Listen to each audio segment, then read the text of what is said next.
कृष्णचंद्र भगवान की जय। जय महाभगवत पुराण की महाभगवत कथा की जय। जय निताई गौर प्रेमानंदे हरि हरि बोल।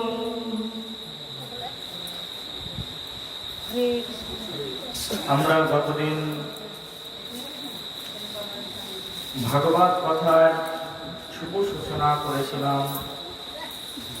7 দিনের ভাগবতের মহাসংকল্প তারই ধারাবাহিকতা অনুসারে আজকের দ্বিতীয় দিনে আমরা উপনীত হয়েছি সেই শ্রী ভগবানের দিব্য অমৃতময় চরিত্র কথা শ্রবণ করবার উদ্দেশ্যে। গতদিনে আমরা শ্রী ভাগবতের অমৃতময় মহিমা কথা শ্রবণ করেছিলাম। আজকে আমরা আলোচনা করব সেই অমৃতের মহা আস্বাদন বলি মহারাজের অপ্রাকৃত চরিত্র কথা। বলি মহারাজকে বলা হয়েছে মহাত্মা, আর সেই মহাত্মা বলি মহারাজের চরিত্র কথা আজকে আমরা আস্বাদন করব। বলি মহারাজকে মহাত্মা বলা হয়েছে। আমরা শ্রী ভাগবতে দেখতে পাই এক সুর রয়েছে আর এক অসুর রয়েছে। আর অসুর কুলের মধ্যে কখনো কখনো আমরা মহান ভাগবত ব্যক্তিত্বকে দেখতে পাই। অসুর কুলে অনেক ভাগবত ব্যক্তিত্বরা জন্মগ্রহণ করেছেন। অসুর কুলের মধ্যে অনেকেই মহাত্মা জন্মগ্রহণ করেছেন। অসুর কুলের মধ্যে যে সকল মহাত্মারা জন্মগ্রহণ করেছেন সেই সকল মহাত্মাদের মধ্যে একজন অন্যতম মহাত্মা, তার নাম হচ্ছে বলি মহারাজ। বলি মহাত্মা বলি মহারাজ কি। অসুর কুলের মধ্যে একজন মহাত্মা জন্মগ্রহণ করেছেন, আর সেই অসুর কুলের মধ্যে যিনি মহাত্মা তিনি হচ্ছেন মহাত্মা বলি মহারাজ।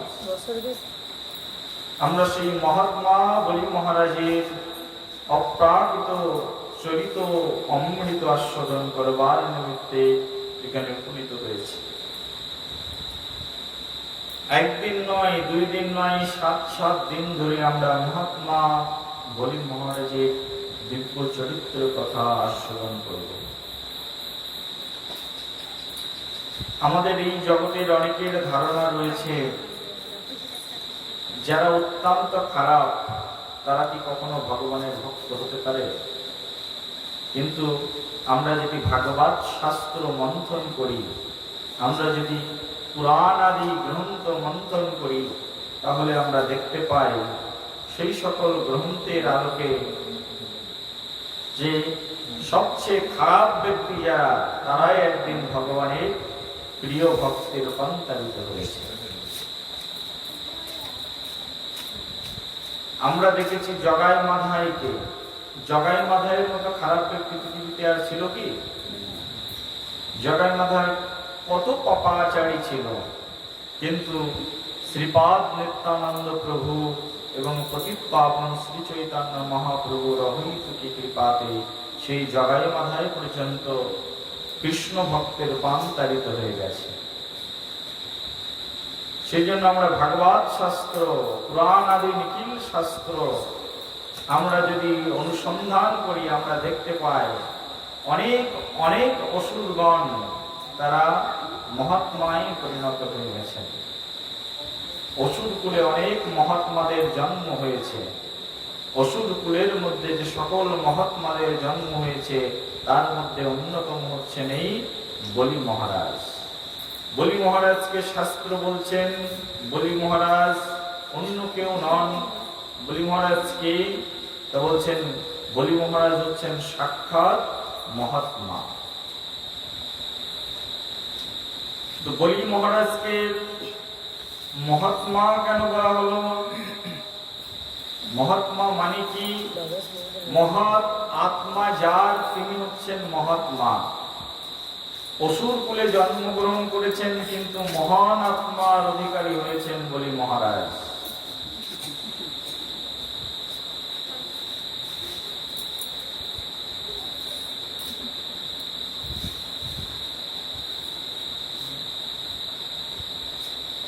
অসুর কুলে জন্মগ্রহণ করলেও তিনি মহাত্মায় পরিণত হয়েছেন।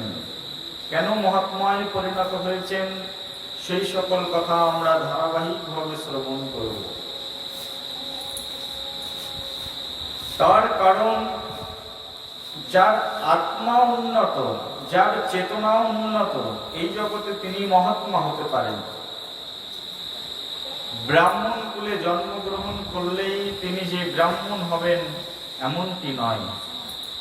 ব্রাহ্মণ কুলে জন্মগ্রহণ করলেই তিনি যে মহাত্মা হবেন এমনটি নয়। আবার শূদ্র কুলে জন্মগ্রহণ করলে তিনি যে একেবারেই হতবঞ্চিত হবেন এমনটি নয়। শূদ্র কুলে অসুর কুলে জন্মগ্রহণ করেও কেউ মহাত্মায় পরিণত হতে পারে, কেউ মহাত্মা রূপে নিয়োজিত হতে পারেন।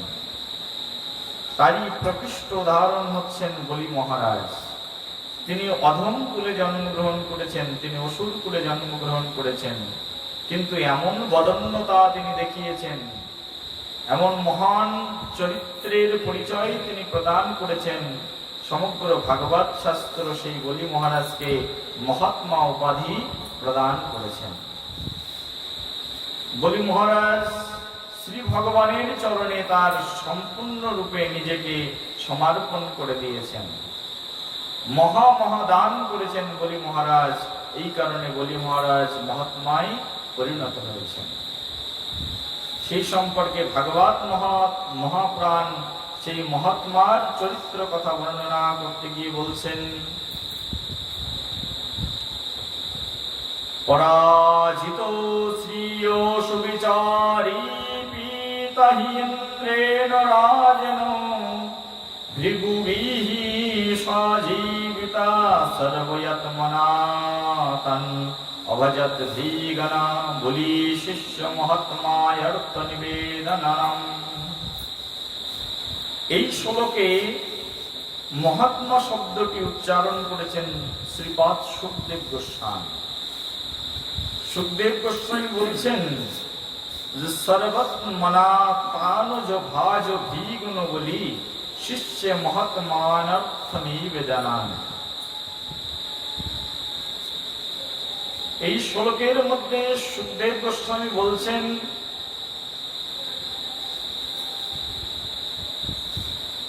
যে ভৃগুমুনির বংশধর শুক্রাচার্য বলি মহারাজকে জীবন প্রদান করেছেন এবং বলি মহারাজ তার শিষ্যত্ব বরণ করেছেন এবং তিনি সবকিছু সেই কৃষ্ণকে নিবেদন করেছিলেন, তাই তিনি মহাত্মায় পরিণত হয়েছিলেন। তাহলে চিন্তা করুন, যদি কৃষ্ণকে কিছু দেওয়া হয় তাহলে কৃষ্ণ তাকে কোথায় স্থান প্রদান করেন? অসুর কুলে জন্মগ্রহণ করেছেন বলে তিনি একেবারে নিগৃহীত নয়, অসুর কুলে জন্মগ্রহণ করেছেন বলে একেবারে তিনি বঞ্চিত নয়। অসুর কুলে জন্মগ্রহণ করা সত্ত্বেও ভগবানকে কিছু দেওয়া যেতে পারে। আমরা যে কোনো কুলে জন্মগ্রহণ করতে পারি, কিন্তু কুলের গর্বটি আমাদের জন্য সর্বশ্রেষ্ঠ নয়। আমাদের জন্য সর্বশ্রেষ্ঠ বলা হয়েছে কি, জন্ম হোক যথা তথা, কর্ম হোক ভালো। যেখানেই খুশি জন্ম হতে পারে, হতে পারে জন্ম ডাস্টবিনের মধ্যে, হতে পারে জন্ম শূদ্র কুলে, হতে পারে জন্ম উত্তম কুলে, কিন্তু যদি আমার কর্ম ভালো না হয় তাহলে আমার সবকিছুই সেখানে পণ্ড হয়ে যাবে।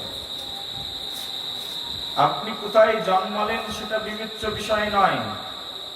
আপনি প্রধানমন্ত্রীর ছেলে কি সচিন টেন্ডুলকারের ছেলে, কি আপনি মুখ্যমন্ত্রী মমতা বন্দ্যোপাধ্যায়ের ছেলে, কি আপনি অমিতাভ বচ্চনের ছেলে, এগুলো আমাদের কাছে বিবেচ্য নয়। দেশবাসী, জগৎবাসী এটাকে গুরুত্ব প্রদান করেন না। জগৎবাসী গুরুত্ব প্রদান করেন তার কর্মকে, তিনি কত বড় কর্ম করছেন, তিনি এই জগতে কি করে গেলেন, কি তার কর্ম রয়েছে, কি তিনি করছেন। এই জগতে এটি হচ্ছে মানুষের পরিচয়।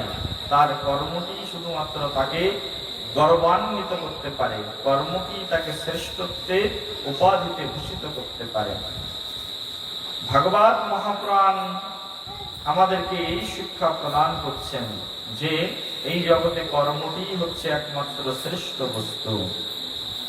যিনি শ্রেষ্ঠ কর্ম করেন তিনি শ্রেষ্ঠ স্থান এই জগতে অধিকার করতে পারেন।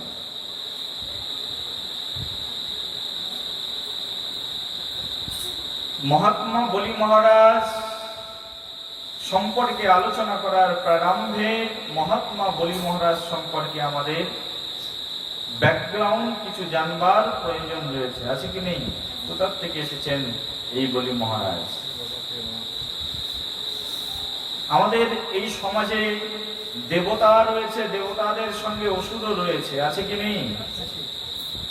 দেবতাদেরকে আমরা পূজা করি কিন্তু অসুরদেরকে আমরা ঘৃণা করি, করি কি করি না? কিন্তু অসুরদের মধ্যেও অনেক মহাত্মা রয়েছে, তাদেরকে কিন্তু আমরা আবার পূজাও করে থাকি, করি না? আমরা জগাই মাদাইয়ের কর্মকে ঘৃণা করি, জগাই মাদাইকে ঘৃণা করি, কিন্তু জগাই মাদাই যখন ভক্ত হয়ে গেলেন, আর ভক্ত হয়ে যখন জগাই মাদাই নবদ্বীপের ঘাটে বসে বসে সব মহাত্মাদের চরণ ধুলি গ্রহণ করতেন এবং সবার চরণ টেনে টেনে নিয়ে সবার চরণ ধৌত জল গ্রহণ করতেন, সেই কারণে কিন্তু জগাই মাদাইকে আমরা আবার প্রশংসাও করি, করি কি করি না? কিন্তু জগাই মাদাইয়ের পূর্ব কর্মের জন্য আমরা কখনো কখনো নিন্দা করেও থাকি। কিন্তু জগাই মাদাই উদ্ধার হয়েছেন বলেই জগাই মাদাইয়ের কথা ভাগবত শাস্ত্রে ভাগবতগণ কীর্তন করে থাকেন। রত্নাকর দস্যু অনেক বড় দস্যু ছিলেন, কিন্তু পরবর্তীতে তিনি বাল্মীকি মুনিতে রূপান্তরিত হয়েছেন, আর বাল্মীকি মুনিতে রূপান্তরিত হয়ে তিনি মহামুনির স্থান গ্রহণ করেছেন। এই কারণে বাল্মীকি মুনিকে আমরা আরাধনা করে থাকি, তাকে পূজা করে থাকি, করি কি করি না? কিন্তু তিনি পূর্ব জন্মে একজন কি ছিলেন? একজন অনেক বড় দস্যু ছিলেন, কিন্তু তার কর্ম তাকে শোধন করে এনেছেন। এখানে আমাকে কোন ভক্ত আমাকে বলেছেন, প্রভু আমি আগে অনেক বড় অসুর ছিলাম, কি করে যে কৃষ্ণ ভক্তে পরিণত হলাম আমি নিজেই জানি না। এখানে অনেকে আমাকে বলেছেন যে আমি অনেক বড় অসুর ছিলাম, কিন্তু কি করে কৃষ্ণ ভক্তে পরিণত হলাম আমি জানি না। তা কিভাবে কৃষ্ণ ভক্তে পরিণত হলাম? কৃষ্ণ ভক্তে পরিণত হওয়ার কারণ হচ্ছে কৃষ্ণ ভক্ত অ্যাসোসিয়েশন, কৃষ্ণ ভক্তের সঙ্গ গ্রহণ। এই জগতে মানুষ অসুর থেকে সুরে পরিণত হয় কখন? দস্যু থেকে কৃষ্ণ ভক্তে পরিণত হয় কখন? সঙ্গের প্রভাবে। আমাদের যদি সৎসঙ্গ জোটে কপালে কখনো, সেই সৎসঙ্গের কারণে আমরা অসুর থেকে কৃষ্ণ ভক্তে রূপান্তরিত হয়ে যেতে পারি। মহাতের সঙ্গ প্রভাবে এই জীবনে একমাত্র অমল পরিবর্তন সাধিত হয়। সেই জন্য বলা হয়েছে মহাতের সঙ্গ করবার জন্য। শাস্ত্র বলছেন মহাজন গতস্য পন্থা। আমাদের বাঙালি এক কবি রয়েছেন, তিনি লিখেছেন মহাজ্ঞানী মহাজন যে পথে করেছে গমন হয়েছে প্রাত স্মরণীয়, সেই পথ লক্ষ্য করে স্বীয় কীর্তি ধৈর্যা ধরে আমরাও হব বরণীয়। মহাতের সঙ্গ যখন করব, মহাত্মাদের সংস্পর্শে যখন আসব, আমার চরিত্রে হাজার দোষ থাকলেও সেই দোষ একদিন শোধন হয়ে যাবে, আর আমি তখন নিজেই মহাত্মার সঙ্গ করতে করতে মহাত্মায় পরিণত হয়ে যেতে পারি বলে নিতাই গৌরে প্রেমানন্দে।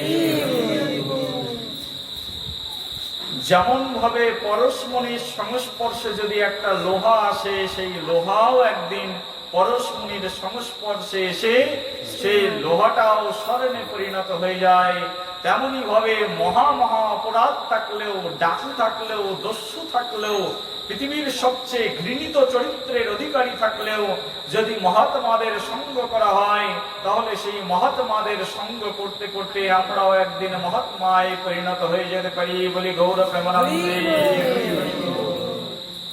সেই জন্য আমাদের এই জীবন সার্থক করে আমাদেরকে মহাত্মার সঙ্গ করতে হবে, আমাদের জীবন সার্থক করে সাধু সঙ্গ করতে হবে। অনেকে মনে মনে ভাবেন সাধু সঙ্গ করে কি হবে, ঘরের মধ্যে বসেই তো গ্রন্থ পড়লেই হবে, ঘরের মধ্যে বসেই তো আমি সিরিয়াল দেখে ভগবানের ভক্ত হতে পারি, অনেকে এরকম মনে মনে ভাবেন, কিন্তু আসলে তেমনটি নয়। সাধু সঙ্গ আমাদের অবশ্যই করতে হবে। গ্রন্থ পড়াটাও সঙ্গ বটে, কিন্তু প্র্যাকটিক্যাল সাধুর কাছে আমাদেরকে আসতে হবে। আর সাধু সঙ্গ মানে কি? সাধু সঙ্গ মানে সাধুর সামনে এসে হা করে বসে থাকা নয়। সাধু সঙ্গ কাকে বলা হয় না, সাধুর কাছে আসব এবং সাধুর পদ সেবা করব, সাধুর নির্দেশ পালন করব, সাধুর আচার আচরণকে দেখব, সাধুর সঙ্গে প্রত্যেকটি মুহূর্ত আমি অবলোকন করব, সাধু কিভাবে কৃষ্ণ সেবা করছেন সেগুলো আমি অবলোকন করব, সেগুলো আমি দেখব, সাধুর মনের ভিতরে কি বাসনা রয়েছেন সেটি পূরণ করব, সাধুর সঙ্গে থেকে তার সেবামূলক কর্মে আত্মনিয়োগ করাকেই সাধু সঙ্গ বলা হয়। সাধু সঙ্গ কি? তাহলে সাধুর সঙ্গে থেকে তার সেবামূলক কর্মে আত্মনিয়োগ করাকেই সাধু সঙ্গ বলা হয়। সাধুর সামনে এসে হা করে বসে থাকাকে সাধু সঙ্গ বলা হয় না। সাধু সঙ্গ কি? সাধু সঙ্গ অর্থাৎ সাধুর কাছে যেতে হবে, সাধুর কোনটি প্রয়োজন সেটি দেখতে হবে, সাধুর কোনো কিছু প্রয়োজন থাকলে তার প্রয়োজন মেটাতে হবে, সঙ্গে তার যা কিছু সেবামূলক অ্যাক্টিভিটিস রয়েছে সেই সেবামূলক অ্যাক্টিভিটিস গুলো আমাদেরকে সম্পাদন করতে হবে, আর এটাকে বলা হয় সাধু সঙ্গ। অর্থাৎ সাধুর সন্নিকটে বাস, মহাত্মার সন্নিকটে বাস।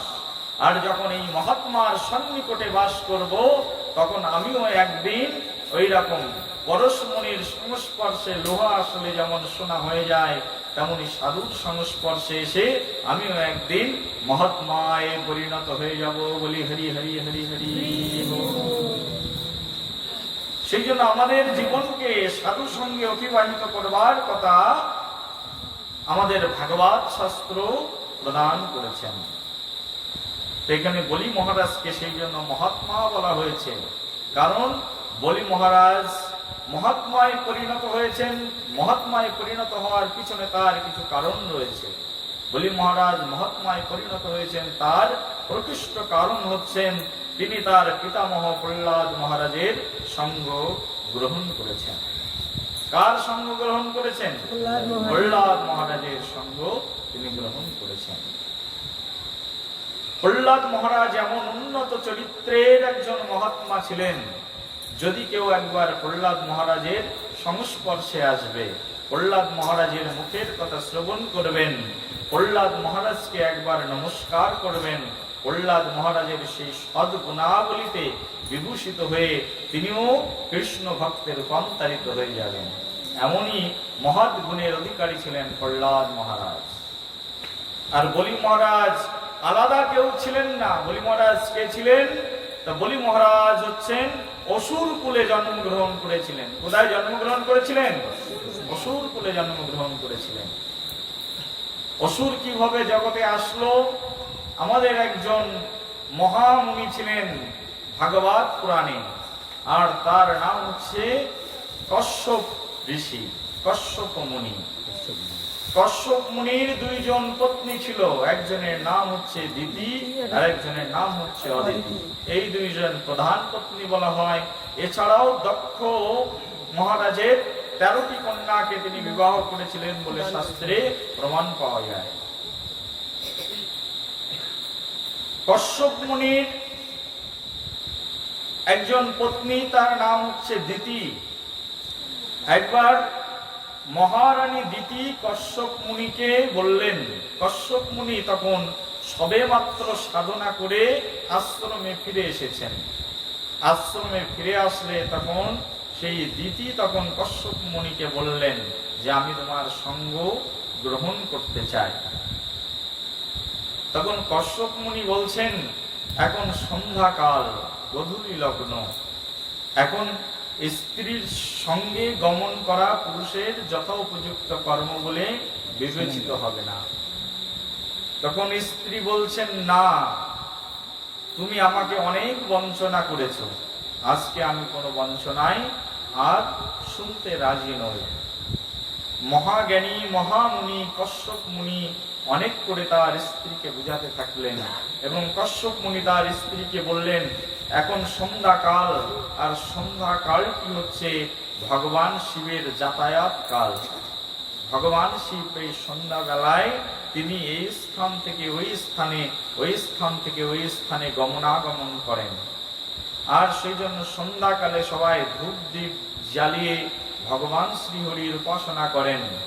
সন্ধ্যাকালে কোন ধরনের অপকর্ম করা আমাদের কখনোই উচিত নয়, অথবা কোন ধরনের ভজনবিহীন কর্ম করা সন্ধ্যাকালে আমাদের কখনোই উচিত নয়।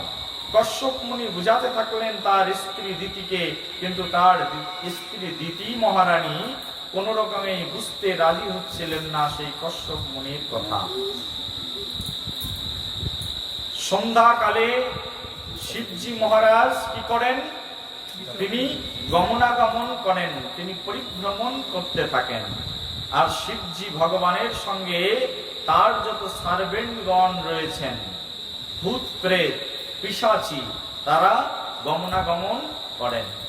আর সন্ধ্যাকালে যদি কেউ কৃষ্ণ ভজন করেন, হরি ভজন করেন, সেই হরি ভজনকারী ব্যক্তির উপরে ভগবান শিবের সেই সকল পার্শ্বদরা কখনো কি করেন না? আক্রমণ করেন না, অত্যাচার করেন না, বরঞ্চ কৃষ্ণ ভক্তদের দেখলে দূর থেকেই সেই শিবের অনুচরগণ কি করেন? প্রণাম নিবেদন করেন। সেই জন্য সন্ধ্যাকালকে ভজনের একটি সময় বলে বিবেচনা করা হয়েছে। আর আমাদের সময়ে, বর্তমান সময়ে দেখতে পাই যে সন্ধ্যাবেলায় মানুষের মদ খাওয়ার জন্য উপযুক্ত টাইম বলে তারা বিবেচনা করে। করে কি করে না? করে।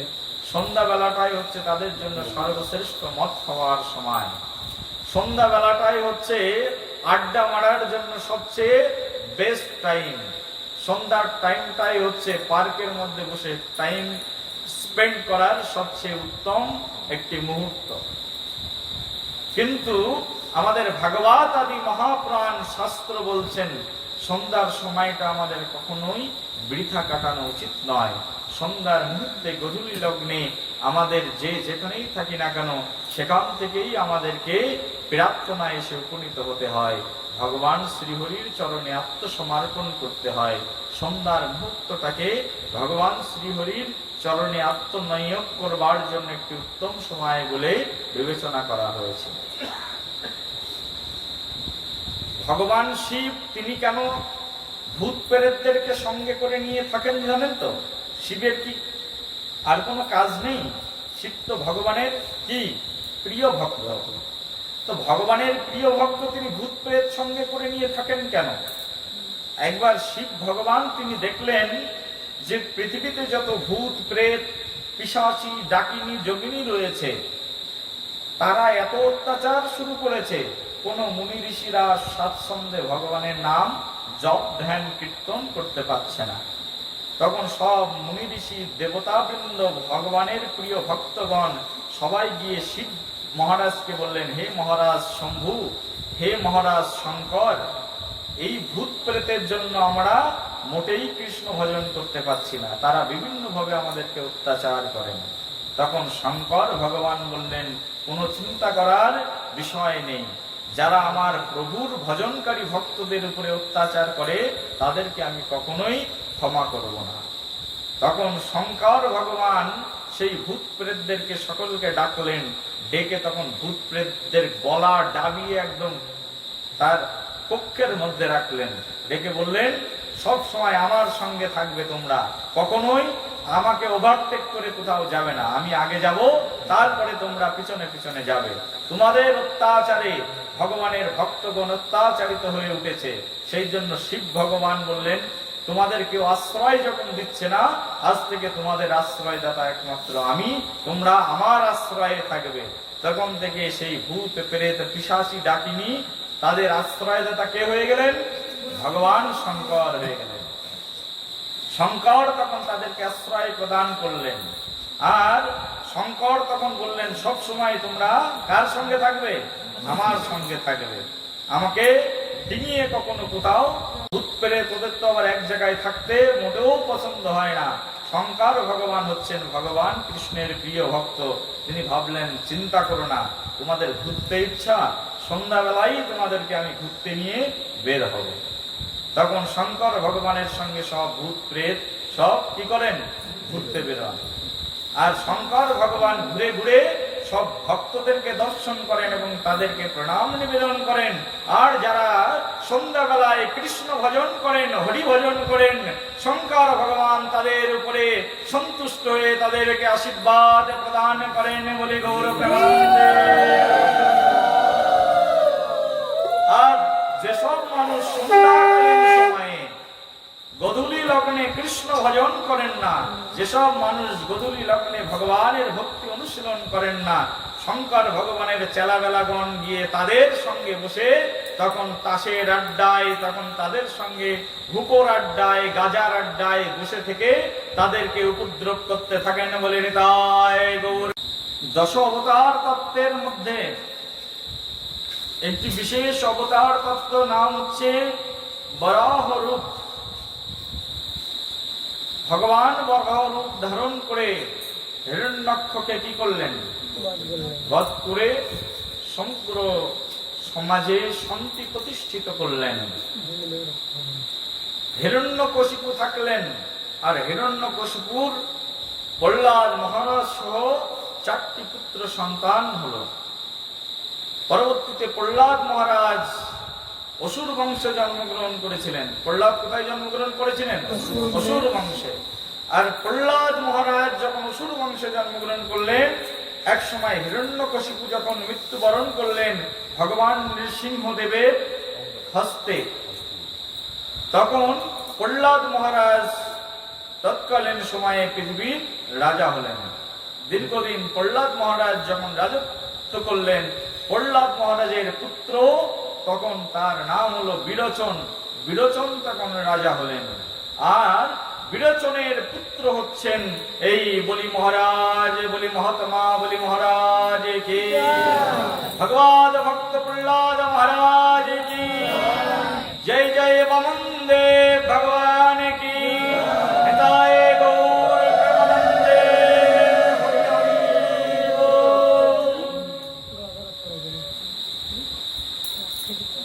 আর প্রহ্লাদের তাহলে প্রপুত্র হচ্ছেন এই বলি মহারাজ।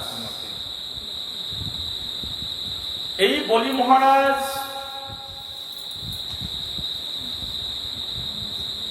তিনি অসুর কুলে জন্মগ্রহণ করেছিলেন। প্রহ্লাদ মহারাজ তো অসুর কুলে জন্মগ্রহণ করেছিলেন। তো অসুর কুলে জন্মগ্রহণ করা সত্ত্বেও বলি মহারাজের হৃদয় ছিল মহানুভবতায় পরিপূর্ণ। আর অসুরদের সঙ্গে ঝগড়াঝাটি অনেকদিন পূর্ব থেকে দেবতাদের সঙ্গে লেগে রয়েছে। একবার দেবতা অসুরদের মধ্যে বিশাল যুদ্ধ হলো।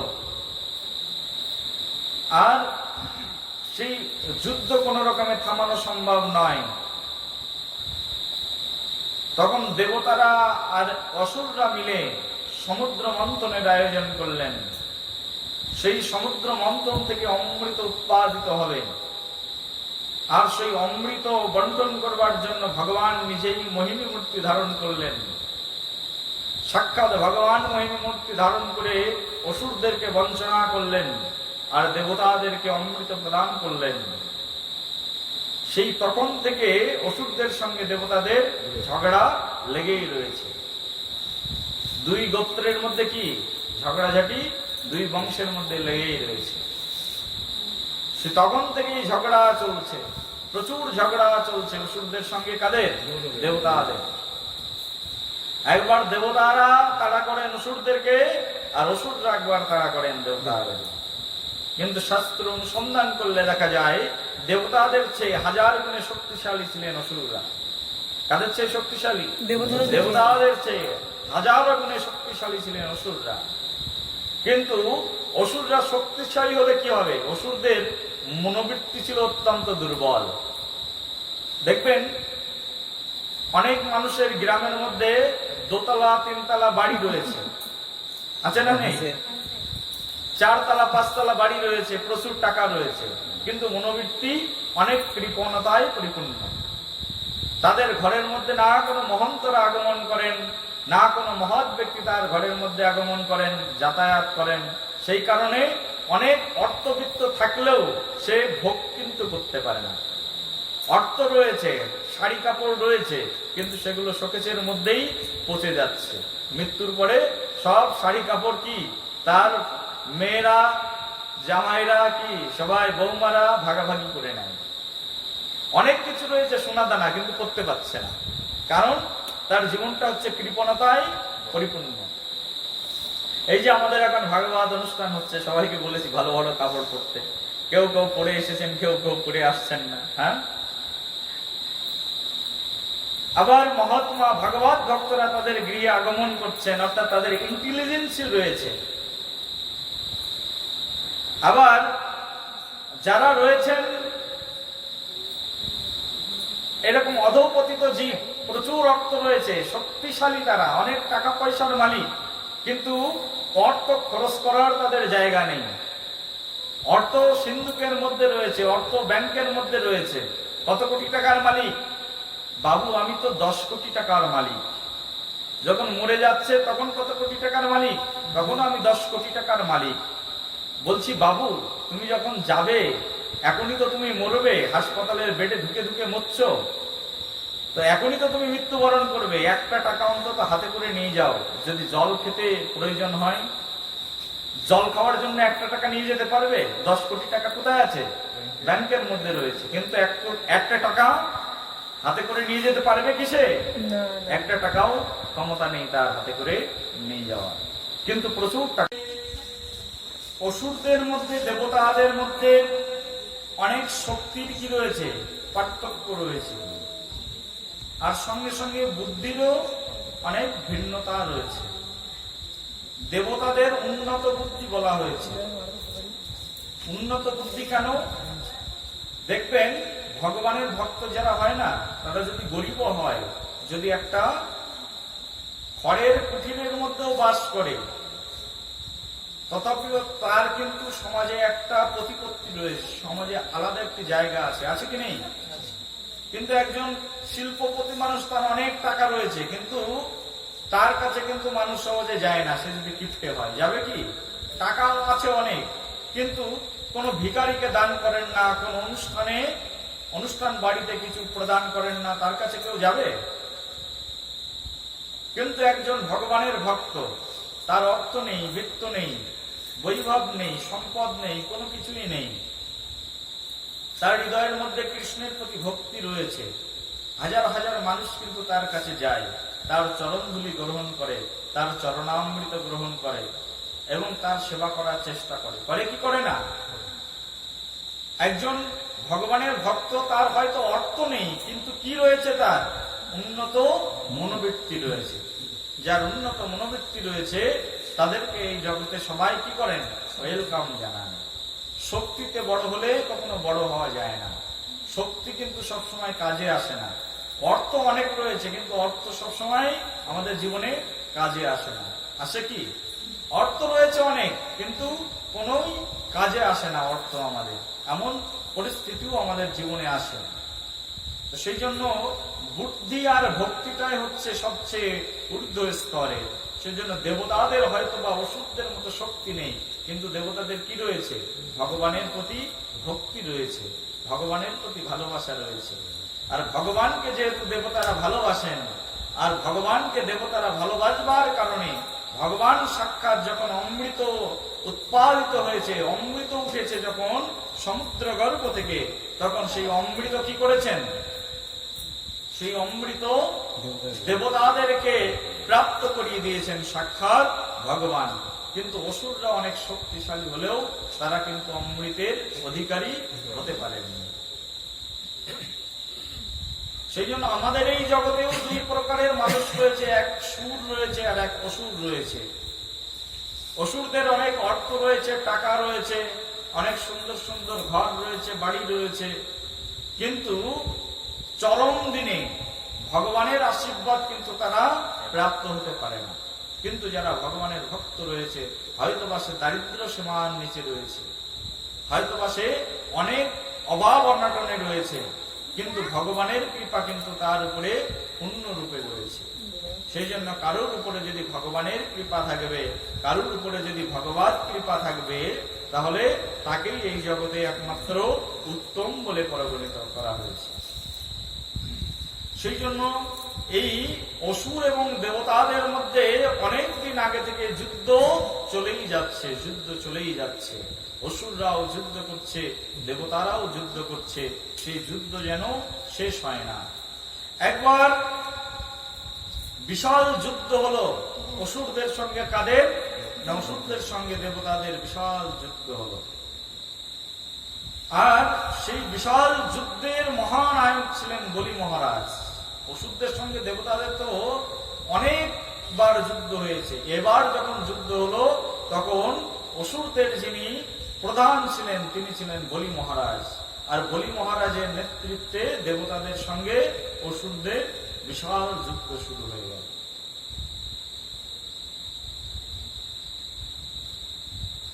অসুরদের সঙ্গে বলি মহারাজের যখন বিশাল যুদ্ধ হলো, একবার যুদ্ধকালীন সময়ে ইন্দ্রদেব তার হাতের বজ্র নামক যে অস্ত্রটি রয়েছে, সেই অস্ত্র এমন ভাবে বলি মহারাজের উপরে প্রহার করলো, বলি মহারাজ সেখানেই মৃত্যুবরণ করলেন।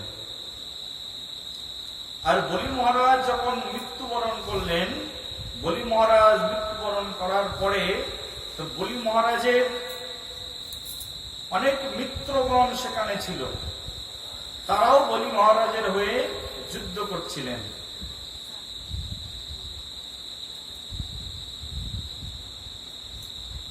আর বলি মহারাজের হয়ে তারা যখন যুদ্ধ করছিলেন, সেই যুদ্ধকালীন সময়ে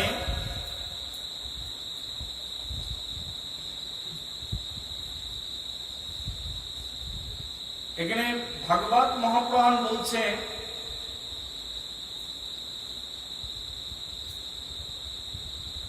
জম্বাসুর বলে বলি মহারাজের একজন মিত্র ছিল, জম্বাসুর।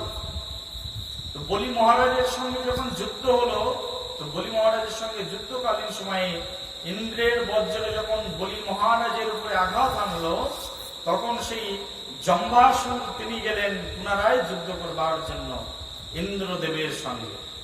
তো ইন্দ্র এবং জম্বাসুরের সঙ্গে প্রচুর যুদ্ধ হলো এবং জম্বাসুরও সেখানে মৃত্যুবরণ করলেন।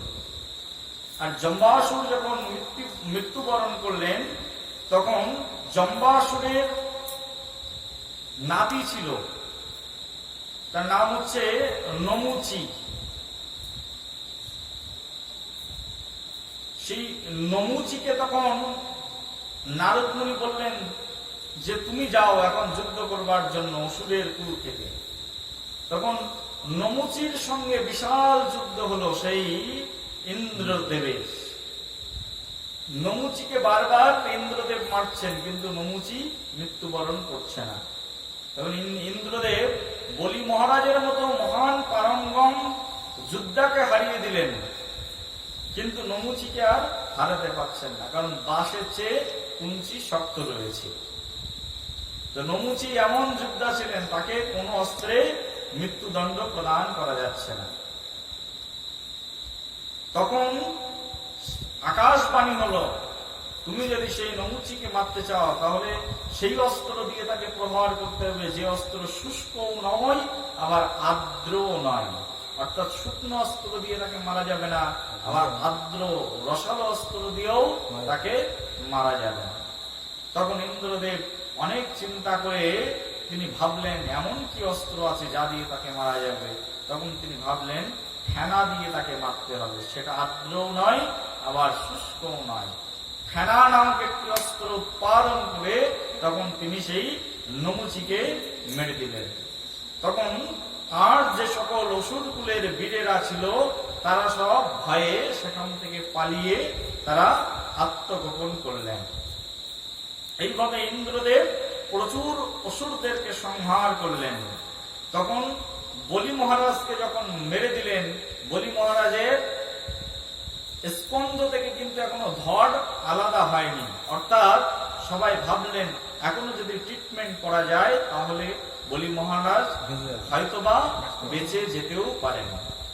তখন সেই অসুর কুলের আর যে সকল সৈন্য সামন্তরা ছিল তারা তখন সেই বলি মহারাজকে সেখান থেকে নিয়ে অস্ত পর্বত বলে একটি পর্বত রয়েছে, সেই পর্বতের মধ্যে গমন করলেন। আর সেই অস্ত পর্বতের মধ্যে সেখানেই বসেছিলেন শুক্রাচার্য। শুক্রাচার্যকে তখন অসুররা নিবেদন করলেন যে আপনারই শিষ্য প্রমুখ ব্যক্তিত্ব, তারা আজকে মহাবিপদের মধ্যে রয়েছে, আর এই মহাবিপদ থেকে আপনি যদি ইচ্ছা করেন তাহলে বলি মহারাজকে আপনি মুক্তি প্রদান করতে পারেন। এই কথা যখন বললেন তখন সেই বলি মহারাজের মস্তকের উপরে হাত দিয়ে দিলেন শুক্রাচার্য। শুক্রাচার্য তিনি অনেক বড় একজন তপস্বী গুরু ছিলেন। যদিও তিনি অসুরদের গুরু, তারপরেও তিনি অনেক বড় তপস্বী ছিলেন এবং নিজে একজন ব্রহ্মজ্ঞানী ছিলেন, নিজে একজন ব্রাহ্মণ ছিলেন, তিনি একজন ব্রহ্মর্ষি ছিলেন। শুক্রাচার্য যখন তিনি সেই মন্ত্র উচ্চারণ করে সেই বলি মহারাজের স্কন্ধের উপরে হাত দিলেন, তার মস্তকের উপরে হাত রাখলেন, সঙ্গে সঙ্গে তখন বলি মহারাজ সেখানে প্রাণ ফিরে পেলেন। বলে তাই গৌর প্রেমানন্দে। আর বলি মহারাজ যখন প্রাণ পেয়ে পেলেন তখন সেই বলি মহারাজ তখন তিনি তার গুরুদেব শুক্রাচার্যকে বললেন, হে গুরুদেব, আপনি কৃপা করুন, আর আপনার আশীর্বাদে আমি বিশ্বজিৎ যজ্ঞ অনুষ্ঠান করতে চাই। কি যজ্ঞ? বিশ্বজিৎ যজ্ঞ অনুষ্ঠান করতে চাই। তখন সেই বলি মহারাজ সেই শুক্রাচার্যের আশীর্বাদ নিয়ে সেই বিশ্বজিৎ যজ্ঞের অনুষ্ঠান করলেন।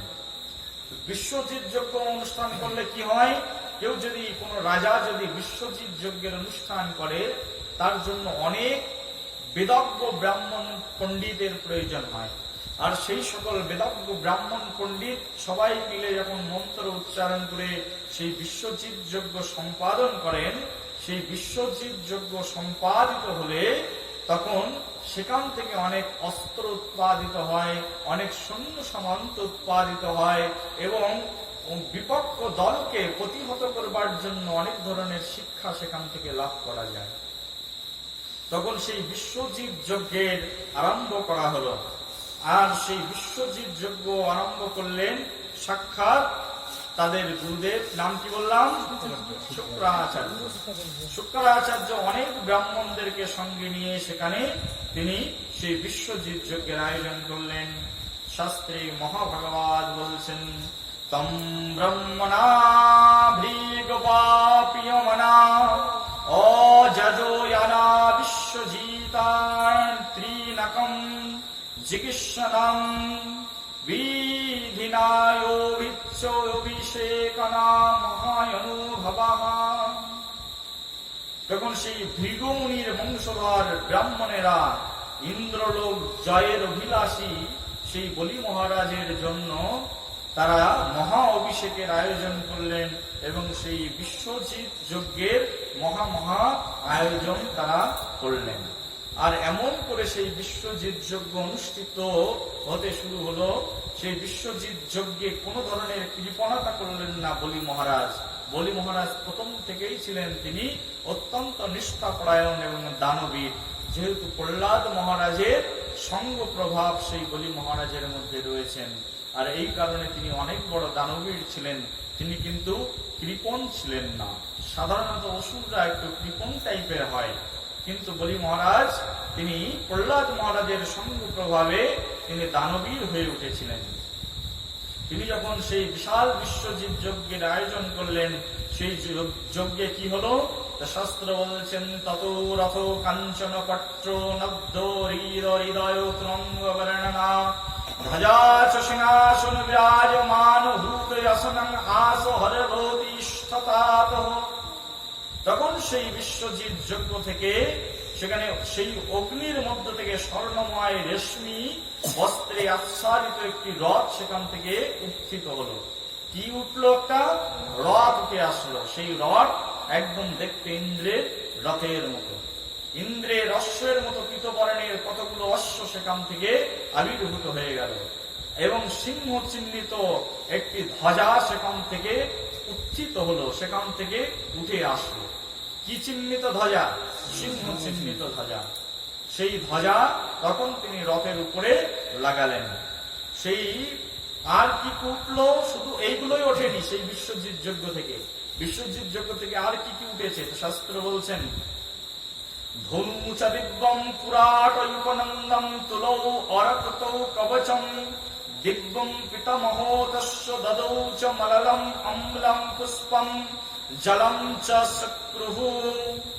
তখন স্বর্ণখচিত একটি ধনুক সেই যজ্ঞ থেকে উঠল। কি উঠল? স্বর্ণখচিত ধনুক। সেই সঙ্গে দুটি অক্ষয় তুনীর এবং দিব্য কবচ সেখান থেকে আবির্ভূত হলো। দিব্য কবচ, যে কবচ পড়লে কি হয়, কোন ধরনের অস্ত্র দেহের মধ্যে প্রবেশ করতে পারে না, সেই দিব্য কবচ উঠল।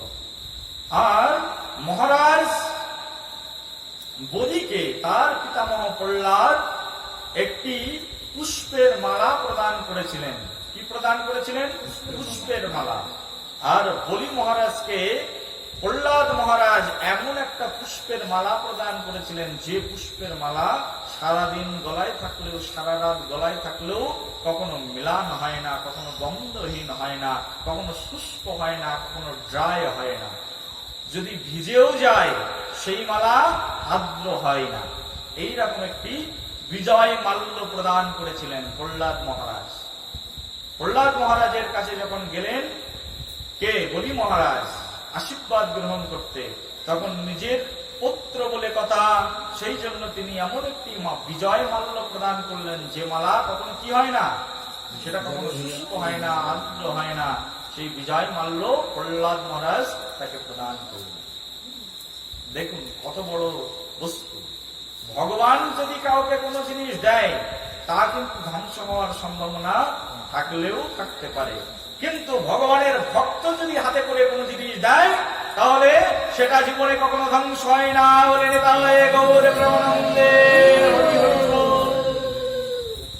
শাস্ত্রে বলা হয়েছে, ভগবানের দেওয়া বস্তুর চেয়ে আরো বেশি মহিয়ান, আরো বেশি পাওয়ারফুল হচ্ছে ভগবানের ভক্তের দেওয়া বস্তু।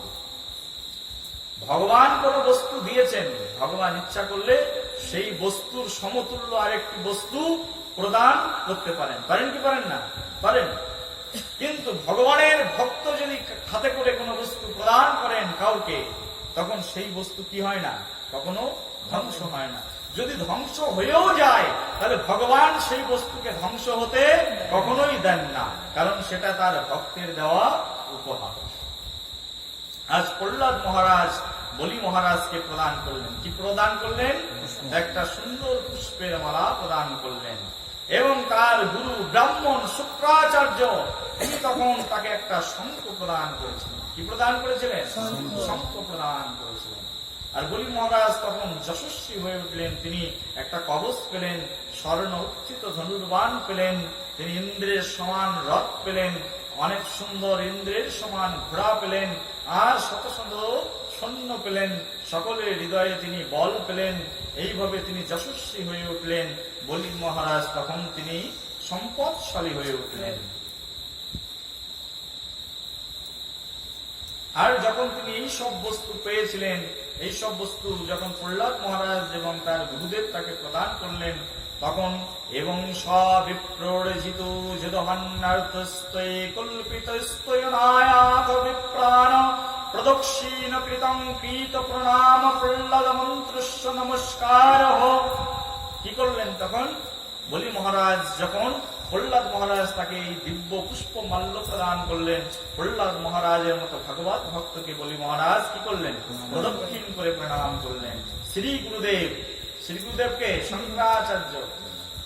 শুক্রাচার্য, সেই শুক্রাচার্যকে তিনি প্রদক্ষিণ করলেন এবং প্রণাম নিবেদন করলেন।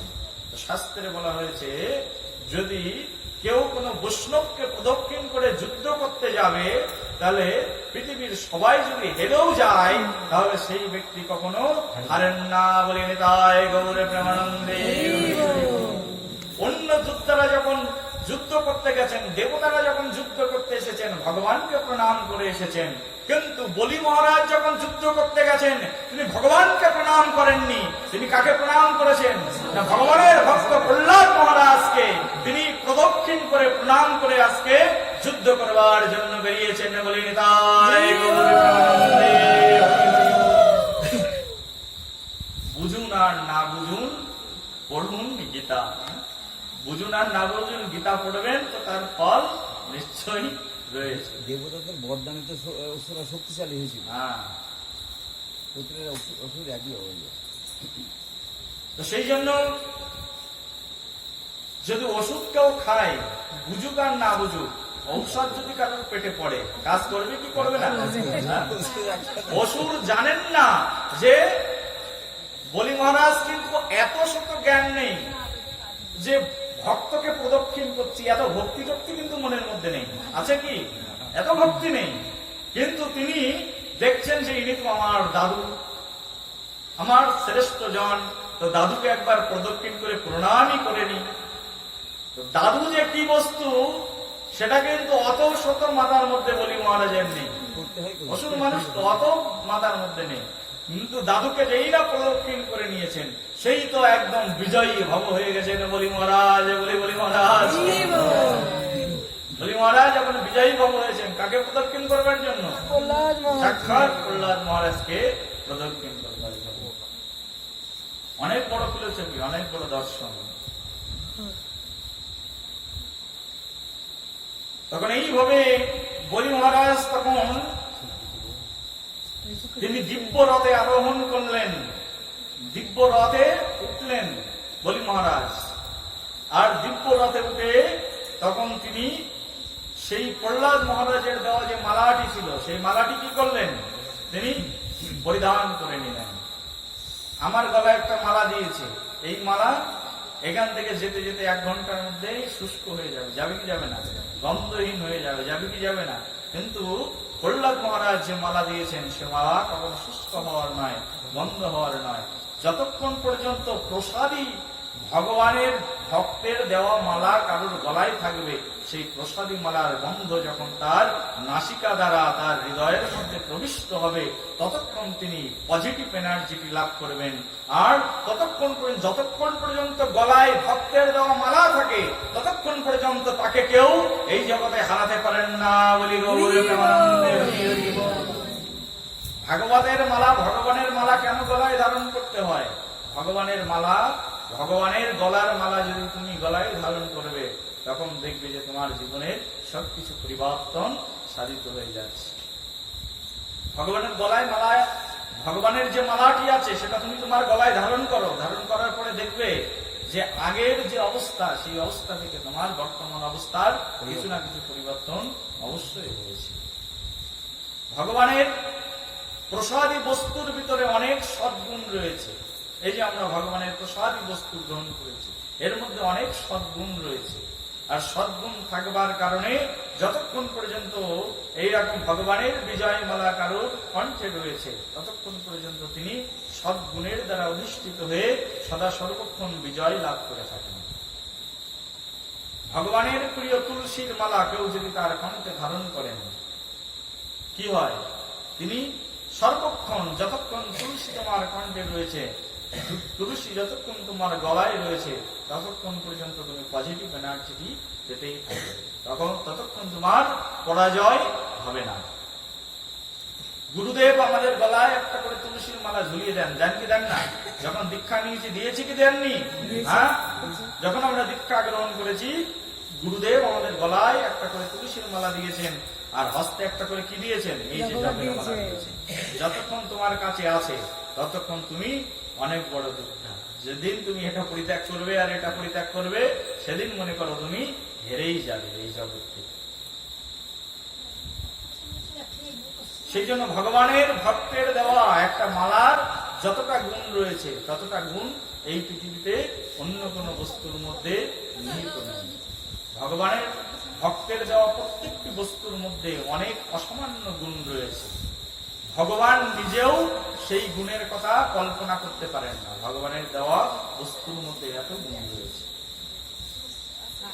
তখন কি হলো? তারপরে সেই মালায় বিভূষিত হয়ে কবচের দ্বারা আচ্ছাদিত হয়ে খড়গ তুণ ধারণ করে তখন স্বর্গের মধ্যে প্রবেশ করলেন। স্বর্গ অ্যাটাক করলেন। কি অ্যাটাক করলেন? বলি মহারাজ।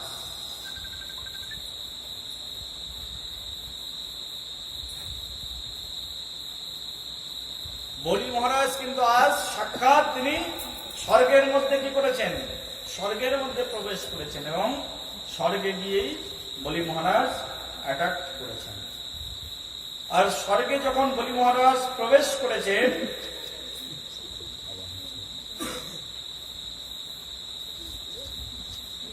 স্বর্গে প্রবেশ করার সঙ্গে সঙ্গে তিনি স্বর্গের মধ্যে দেখতে পেলেন। তো স্বর্গের বর্ণনা এখানে করা হয়েছে। স্বর্গে কি রয়েছে তা বলছেন, রম্যং উপবনয় উদ্যানে শ্রীমদ্ভি নন্দন আদিভি কুজ্জত বিহঙ্গ মৈথুনে গায়ত মত্ত মধুরতৈ প্রবাল ফল পুষ্প উরুভার শাখায় অমর দ্রম্যৈ। সেই স্বর্গের মধ্যে সুন্দর ইন্দ্রপুরী রয়েছে, আর পত্র পুষ্প এবং ফলের গুরুভারে অবনত দেববৃক্ষ সমূহে পরিপূর্ণ নন্দকাননের মতো অতি মনোরম উপবন এবং উদ্যানের দ্বারা অত্যন্ত রমণীয় সেই উদ্যানগুলো বলি মহারাজ দেখতে পেলেন। স্বর্গের মধ্যে কি দেখতে পেলেন? অত্যন্ত সুন্দর রমণীয় উদ্যান দেখতে পেলেন। সুন্দর সুন্দর পত্র পুষ্প দ্বারা সজ্জিত সেই দেববৃক্ষগুলো দেখতে পেলেন। আর সেই উদ্যানের মধ্যে বৃহৎ পূজন করছেন পাখিরা, ভ্রমররা গুঞ্জন করছেন।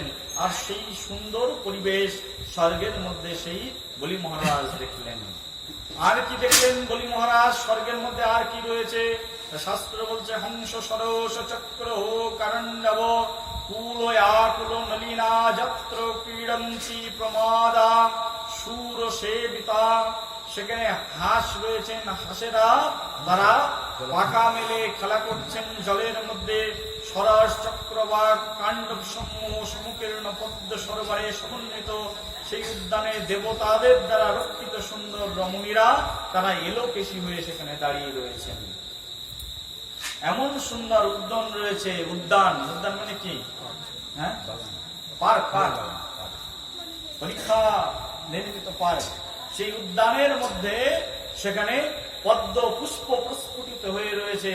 আর সেই পদ্ম পুষ্প প্রস্ফুটিত তার মধ্যে সুন্দর সুন্দর রমণীরা রয়েছেন, আর তারা এলোকেশী হয়ে সেখানে খেলা করে চলেছেন। আকাশ গঙ্গায়া দিব্য বৃত্তম পরিখাভূতয় প্রকারণায় অগ্নিবর্ণেন সটলেন উন্নতেন চ। আর সেই পুরী পরীক্ষা স্বরূপ আকাশ গঙ্গার দ্বারা অগ্নিবর্ণ উচ্চ প্রাচীর দ্বারা পরিবেষ্টিত, যে প্রাচীরের উপর যুদ্ধ স্থান সমূহ রয়েছে। আমরা যে দালান বানাই, বিল্ডিং বানাই, সেই বিল্ডিং এর চারিপাশে আমরা প্রাচীর দিই কি দিই না? কিন্তু সেই যে আমরা প্রাচীর দিই, সেই প্রাচীর কিন্তু ইট দিয়ে নির্মিত নাকি? খুব জোর লোহা দিয়ে নির্মিত হবে, তাছাড়া তো নয়। কিন্তু সেই যে ইন্দ্রের রাজধানী, সেই রাজধানীর চারিপাশে যে প্রাচীর দেওয়া আছে, সেই প্রাচীর অগ্নি দ্বারা নির্মিত। অর্থাৎ সেই অগ্নির প্রাচীর ছেদন করে কেউ ভিতরে কি করতে পারবে না, ঢুকতে পারবে না। এইরকম বিশাল প্রাচীর সেখানে রয়েছে। রুষ্টপট্র কপাটে চতারে স্ফটিক গোপ্রৈ জ্যেষ্ঠম বিভক্ত প্রথাম বিশ্বকর্ম বিনরচিতম। সেখানে দরজাগুলো স্বর্ণ দ্বারা নির্মিত। কি দিয়ে নির্মিত? স্বর্গের দরজা সোনা দিয়ে নির্মিত দ্বার রয়েছে। অপূর্ব সুন্দর স্ফটিক দ্বারা নির্মিত সেই গৃহের দরজাগুলো, মার্বেল খচিত সেই দরজাগুলো, সেই গৃহের পথগুলো, এবং সুন্দর রাজপথ রয়েছে সেখানে সেই স্বর্গের মধ্যে। আর সেই সমগ্র রাজপথ পরিবেষ্টিত সেই সুন্দর স্থানটি কে নির্মাণ করেছেন? সাক্ষাৎ বিশ্বকর্মা সেটিকে নির্মাণ করেছেন। সেই কথাও এখানে বলা হয়েছে যে বিশ্বকর্মার দ্বারা নির্মিত সেই সুন্দর স্বর্গপুরী দর্শন করছেন বলি মহারাজ। স্বর্গ কত সুন্দর দেখো। আর কি রয়েছে স্বর্গে তা বলছেন, সভা চক্র রত্র একদম বিমানৈ নির্বুদ্ধে ধূতম শৃঙ্গ আটকই মণিময়ে বজ্র বিক্রম বেদিবি। সেই নগরের মধ্যে অঙ্গন বিস্তৃত পথ, সভাগৃহ কোটি কোটি বিমানে পরিপূর্ণ ছিল। আমাদের বাড়িতে, আমাদের গ্রামে একটা বিমানও নেই, কিন্তু স্বর্গের মধ্যে কোটি কোটি বিমান রয়েছে। সেখানে চতুষ্পথগুলি ছিল মণি দ্বারা তৈরি, মণিময় পথ ছিল, মণি দ্বারা সেই পথগুলো নির্মিত ছিল। সেখানে হীরক এবং প্লাবন নির্মিত উপবেশনের স্থান ছিল। আমরা যেমন রাস্তা দিয়ে যাই, যাওয়ার সময় মাঝে মধ্যে সরকার রাস্তায় ক্লান্ত পথিকদের বসবার জন্য সিমেন্ট দিয়ে একটা বসবার স্থান তৈরি করে দেয়, দেয় কি দেয় না? ভারত সরকার। কিন্তু স্বর্গের সরকার ইন্দ্রদেব তখন সেখানে মণি দিয়ে, হীরা দিয়ে সেখানে বসবার স্থান তৈরি করে দিয়েছিলেন। কি দিয়ে? হীরা দিয়ে, মণিমুক্তা দিয়ে সেখানে বসবার স্থান তৈরি করে দিয়েছিলেন। মোদী সরকারের চেয়ে অনেক অর্থ বেশি রয়েছে। কোন সরকারের? ইন্দ্র সরকারের। সেই রকম বিশাল স্থান সেখানে তৈরি করেছেন। আর কি আছেন? যত্র নিত্র বয়ারূপ সম্ম বিরাজ বাবস ভ্রজন্তে রূপবত রাজ্যহি অর্ভীচ বর্ণয়। সেখানে নিত্যরূপ যৌবন সম্পন্ন নির্মল বসনা রূপবতী রমণীগণ অগ্নিশিখার মতো দীপ্তশালীন হয়ে সেই নগরীতে তারা নৃত্য করতে শুরু করেছিলেন। তিনি দেখলেন যে সেখানে যারা রমণীরা রয়েছে তারা সেখানে সহজে বিদ্ধ হয় না। আমরা যেরকম কিছুদিন পরে একদম চামড়া ঢুলে পড়ে, দাঁত খুলে যায়, যায় না, হাতে লাঠি নিয়ে ঘুরতে হয়, কেউ চোখে দেখছে না, চোখে দেখতে পায় না। কিন্তু ইন্দ্রের সেই রাজমহলে যারা ছিলেন, ইন্দ্রের সভাতে, ইন্দ্রের রাজধানীতে যারা থাকেন, সেই ইন্দ্রের রাজ্যে কিন্তু সেখানে সহজে কেউ বৃদ্ধ হয় না, সেখানে কেউ সহজে বৃদ্ধা হন না। সেখানে সবাই সুন্দরী, যৌবন সম্পন্না, নির্মল বসন পরিহিত। আমাদের নির্মল বসন যদি থাকেও তাহলে সেটা শোকেজের মধ্যে থাকবে, পড়ে আসবো না। কিন্তু ওখানে নির্মল বসন পরিহিত সবাই। কোথায়? স্বর্গের মধ্যে সবাই নির্মল বসন পরিহিত লোকজন, সেখানে সব স্ত্রীরা তাদেরকে দেখলেন নৃত্য করতে।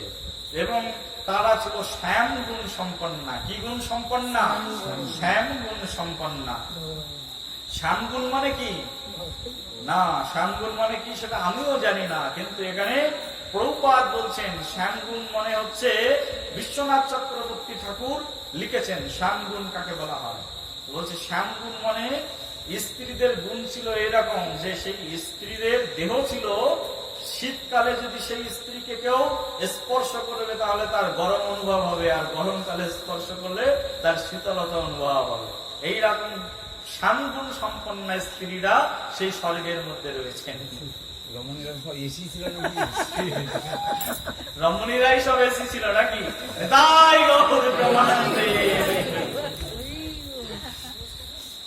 সেই স্বর্গের মধ্যে স্বর্গের রমণীরা কেমন তাহলে চিন্তা করুন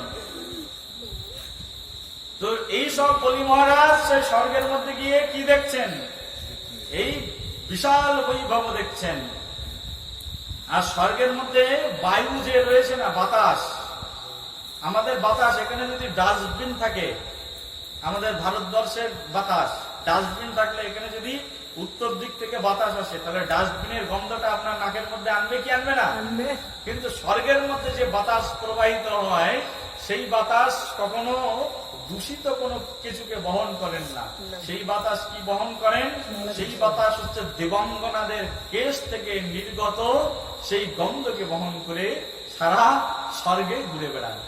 দেবাঙ্গনা তার মানে দেবতাদের স্ত্রীগণ, তাদের কেশ, তাদের চুল থেকে যেসব গন্ধ নির্গত হয় সেইগুলো গন্ধ বহন করে নিয়ে সারা দেশ ঘুরে ঘুরে বেড়াবে। তো সেই স্বর্গ হচ্ছে এইরকম, সে ঐশ্বর্যময়। সেই জন্য ভক্তরা স্বর্গের মধ্যে যেতে চায় না। সেখানে কি রয়েছে? শুধু ভোগ বৃত্তি সেখানে রয়েছে। আবার অন্যান্য ধর্ম, হিন্দু ধর্ম বাদে অন্য ধর্মের মানুষ, তাদের ধারণা কোন পর্যন্ত? একমাত্র স্বর্গ পর্যন্ত রয়েছে। সে আপনি আমাদের হিন্দু ধর্ম বাদে আরো ৩,৫০০ ধর্ম রয়েছে। খ্রিস্টান বলেন, বুদ্ধিস্ট বলেন, আপনি পাদ্রী বলেন, শিখ বলেন, ইহুদি বলেন, প্রত্যেক ধর্মের মানুষের ধারণা কোন পর্যন্ত? এক হচ্ছে স্বর্গ, আর একটা কি? নরক। পাপ করলে যাবে নরকে, আর পুণ্য করলে যাবে কোথায়? স্বর্গে। কিন্তু সনাতন ধর্মাবলম্বীরা সেই স্বর্গেও যেতে চান না। যেতে চান না, স্বর্গের আরো উপরে যেতে চান। বলেন তাই গৌরে প্রেমানন্দে হরি হরি বল। স্বর্গের উপরে আরো সুন্দর জায়গা রয়েছে। তা বলা হয়েছে স্বর্গ, স্বর্গের কথা কিন্তু বলা হচ্ছে না। বলা হচ্ছে স্বর্গ যত সুন্দর, তার চেয়ে আরো কোটি গুণ সুন্দর হচ্ছে ব্রহ্মলোক। ব্রহ্মলোকের চেয়ে আরো কোটি গুণ সুন্দর হচ্ছে শিবলোক। শিবলোকের চেয়ে আরো কোটি গুণ সুন্দর সেটা হচ্ছে বৈকুণ্ঠ লোক। বৈকুণ্ঠ লোকের চেয়ে আরো কোটি গুণ সুন্দর অযোধ্যা লোক। অযোধ্যা লোকের চেয়ে আরো কোটি গুণ সুন্দর সেটা হচ্ছে মথুরা লোক। মথুরা লোকের চেয়ে আরো কোটি গুণ সুন্দর দ্বারকা লোক। দ্বারকা থেকে আরো কোটি গুণ সুন্দর সেই গোলক বৃন্দাবন, যেখানে শ্যাম সুন্দর ভগবান কৃষ্ণচন্দ্র শ্রীমতী রাধা রানীকে নিয়ে নিত্য বিহার করছেন। বলে গোলক বৃন্দাবন ধাম কি? সেই গোলক বৃন্দাবন ধাম আরো কোটি গুণ সুন্দর। তাহলে এত সুন্দর জায়গা থাকতে কেউ কি আর স্বর্গে যাওয়ার বাসনা করবে? করবেন না।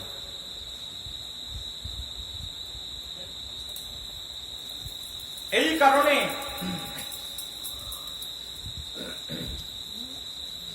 যারা ভগবানের প্রিয় প্রেমময় ভক্ত হন, সেই ভগবানের প্রিয় প্রেমময়ী ভক্তগণ, তাদের হৃদয় বৃত্তি থাকে, তাদের বাসনা থাকে কৃষ্ণ ভজনের উপরে। কৃষ্ণ ভজন করে কোথায় যাওয়ার বাসনা থাকে না? কৃষ্ণের সাধনে, সেই সুন্দর অনিন্দ সুন্দরের সেই বাসস্থান, সেখানে যাওয়ার জন্য সকলেই বাসনা করে থাকেন। তো আমাদের সময় শেষ নাকি?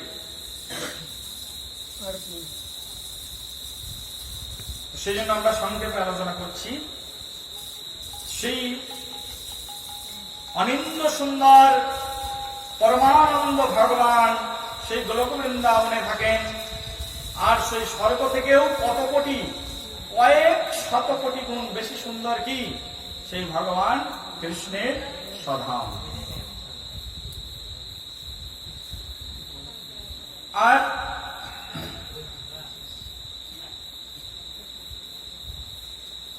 স্বর্গের মধ্যে স্বর্গের আরো দুই একটি বর্ণনা এখানে ভাগবত মহাপ্রাণ বলছেন। মৃদঙ্গ সংকয়ানাকদন্দবী স্তনৈ শতাল বীণা মুরুজৈষ্ট বেণুবিনিত্যৈ শবদ্বৈ গীতকৌ মনোরমম সপ্রিয় ভাষণ জিত প্রভাবম। বলছেন সেই স্বর্গের মধ্যে মৃদঙ্গ, শঙ্খ, আনকদুন্দবী, বীণা, এই সকল বাদ্যযন্ত্র একসঙ্গে বেজে ওঠে। আর গন্ধর্বদের সঙ্গীতে সেখানে নিরন্তর নৃত্য হতে থাকে। আর ইন্দ্রপুরীতে তখন ইন্দ্রপুরীর সেই প্রভাব দেখে সকলে ঈর্ষান্বিত হয়ে পড়েন। সেই ইন্দ্রের পুরী অর্থাৎ স্বর্গের এমন প্রভাব রয়েছে। স্বর্গের মধ্যে এমন বৈভব রয়েছে যে বৈভব দর্শন করে সকলেই হিংসা করেন। অন্যরা কি করতে থাকেন? স্বর্গের বৈভব দেখে অন্য লোকের লোকও হিংসা করতে থাকেন। স্বর্গে এত কিছু রয়েছে। আর সেই যে স্বর্গপুরীর কথা আমরা এত সময় ধরে বলছি, এই স্বর্গপুরীতে সবাই গমন করতে পারেন না। কারা যেতে পারেন স্বর্গতে? বলছে যারা পাপী, যারা ফল, যারা জীব হিংসুক, যারা শট, যারা দাম্ভিক, সেই ধরনের মানুষ, লোভী মানুষ, তারা এই স্বর্গপুরীতে প্রবেশ করতে পারেন না। স্বর্গপুরীতে প্রবেশের অধিকার তাদের রয়েছে যারা একেবারে নিষ্কিঞ্চন মানুষ, যাদের পূর্ণ কর্ম যথেষ্ট পরিমাণ রয়েছে। তো সেখানে প্রবেশ করবার জন্য কি করতে হয়? তো সেখানে প্রবেশ করবার জন্য যোগ্যতা অর্জন করতে হয় স্বর্গে প্রবেশের জন্য।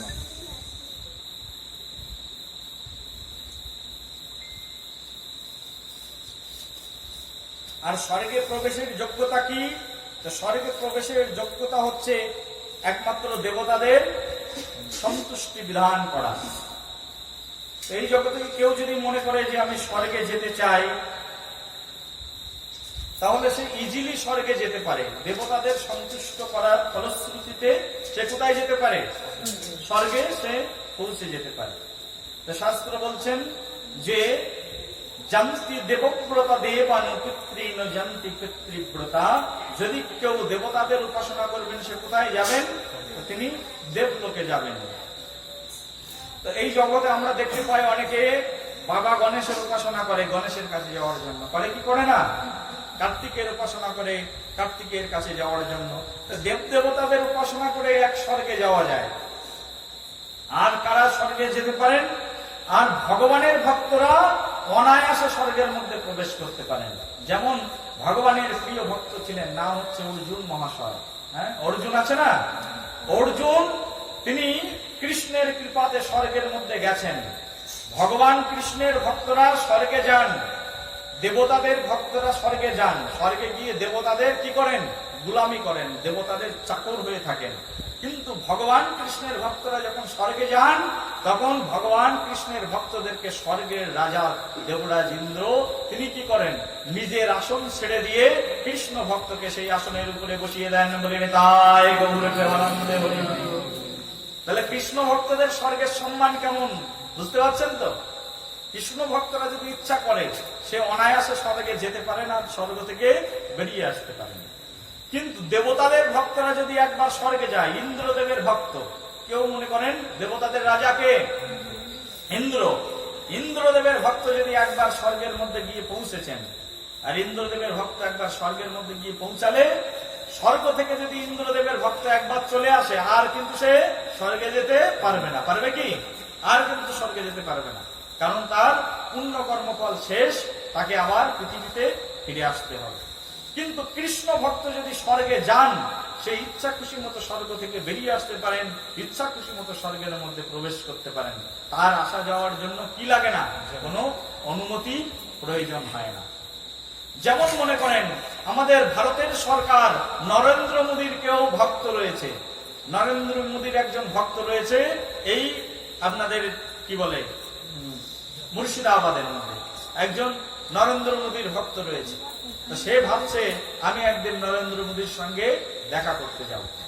সে নরেন্দ্র মোদীর সঙ্গে দেখা করবার জন্য আমাদের মুর্শিদাবাদের এমএলএর সঙ্গে কথা বলল। তারপরে এমএলএ গিয়ে আমাদের মুখ্যমন্ত্রীর সঙ্গে কথা বললেন। মুখ্যমন্ত্রী তারপরে গিয়ে নরেন্দ্র মোদীর পিএর সঙ্গে, পার্সোনাল অ্যাসিস্ট্যান্টের সঙ্গে কথা বললেন। তারপরে সেই পিএ গিয়ে তখন মোদী সরকারকে বললেন যে আপনার একজন বিশাল ভক্ত রয়েছে, তিনি আপনার সঙ্গে দেখা করতে চান। নরেন্দ্র মোদী বলল ঠিক আছে, আমার তো এ সপ্তাহের মধ্যে কোনো সুযোগ নেই আমার ভক্তের সঙ্গে দেখা করবার, পরের সপ্তাহে হবে না, তারপরের সপ্তাহে হবে না, বলো তাকে 6 মাস পরে অমুক দিনে 1 ঘন্টার জন্য আসবার জন্য। সে 1 ঘন্টার জন্য অনুমতি পেল তার নরেন্দ্র মোদীর সঙ্গে কি করবার? দেখা করা।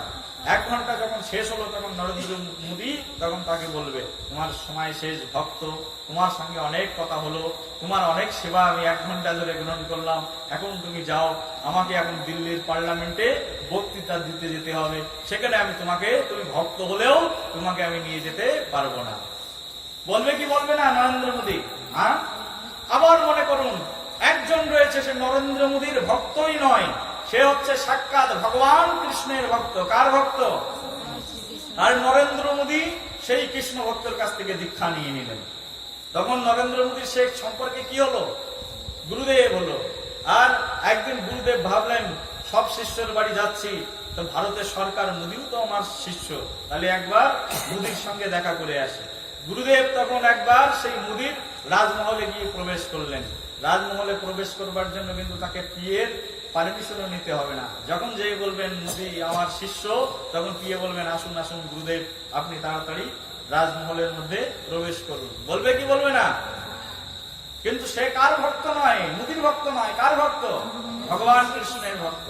আর তিনি যখন প্রবেশ করবেন, মোদি কিন্তু তখন বলবেন না যে আমার অনেক কাজ রয়েছে, এখন আমি গুরুদেবের সঙ্গে দেখা করতে পারবো না।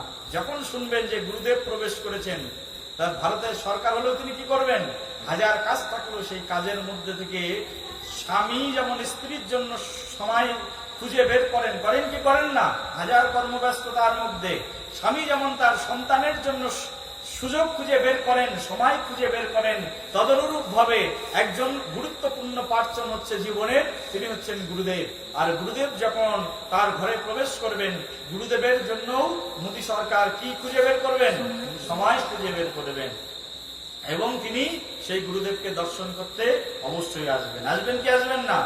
আর গুরুদেব যদি ইচ্ছা করে সেই মোদী সরকারের রাজভবনে তিনি 1 মাসও থাকতে পারেন, 5 মাসও থাকতে পারেন। আবার গুরুদেব ইচ্ছা মতো বেরিয়েও যেতে পারেন, আবার গুরুদেব ইচ্ছা মতো সেই রাজমহলে প্রবেশ করতেও পারেন। আর যদি রাজমহলের রাজ সিংহাসনের মধ্যে মোদী সরকার বসেও থাকে, আর যদি দেখেন যে সাক্ষাৎ গুরুদেব প্রবেশ করেছেন, মোদী সরকার কিন্তু উঠে তাকে সম্মান প্রদান করবেন। করবেন কি করবেন না? বলি কৃষ্ণচন্দ্র ভগবান কি। তদনুরূপ ভাবে দেবতার যে রাজধানী রয়েছে, দেবতাদের স্থান যেটি রয়েছে, নাম কি বললাম? স্বর্গ। সেই স্বর্গের মধ্যে দেবতাদের ভক্তরা এক প্রবেশ করতে পারে, আর দ্বিতীয় কারা প্রবেশ করতে পারে? কৃষ্ণ ভক্তরা সেই স্বর্গে প্রবেশ করতে পারে। দেবতাদের ভক্ত স্বর্গের মধ্যে প্রবেশ করলে স্বর্গ থেকে তাকে আবার ফিরে আসতে হয়। কিন্তু কৃষ্ণের ভক্ত যদি একবার স্বর্গের মধ্যে প্রবেশ করে, তাহলে সম্মানের সঙ্গে কৃষ্ণ ভক্ত সেই দেবলোকে অবস্থান করেন। করেন কি করেন না? সেই যে দেবলোক, সেই দেবলোকে পাপী লোক কি করতে পারেন না? প্রবেশ করতে মোটেই পারেন না। আর দেবলোকে অর্থাৎ সেই ইন্দ্রলোকে, সেই স্বর্গে যাওয়ার 3 নম্বর পদ্ধতি আছে। কয় নম্বর? প্রথম পদ্ধতি কি বললাম? দেবতাদের ভক্ত হয়ে স্বর্গে যাওয়া, দ্বিতীয় কৃষ্ণ ভক্ত হয়ে স্বর্গে যাওয়া, আর 3 নম্বর আরেকটি পদ্ধতি বলছি, আরেকটি রাস্তার কথা বলছি। সেই রাস্তাটি কি জানো কি কেউ? কেউ যদি এই জগতে 100টি অশ্বমেধ যজ্ঞ করেন, কতটি? 100টি অশ্বমেধ যজ্ঞ করলে সে দেবতাদের রাজা ইন্দ্র হয়ে যেতে পারেন। বলে নিতাই গৌর প্রেমানন্দে। আর এই যে অসুর কুলের মহারাজ, নাম হচ্ছে বলি মহারাজ, এই বলি মহারাজ তখন ব্রাহ্মণদের সহযোগিতা নিয়ে তিনি 100টি অশ্বমেধ যজ্ঞ সম্পাদন করেছিলেন। বলে নিতাই গৌর প্রেমানন্দে। কতটি যজ্ঞ করেছিলেন? কে করেছিলেন?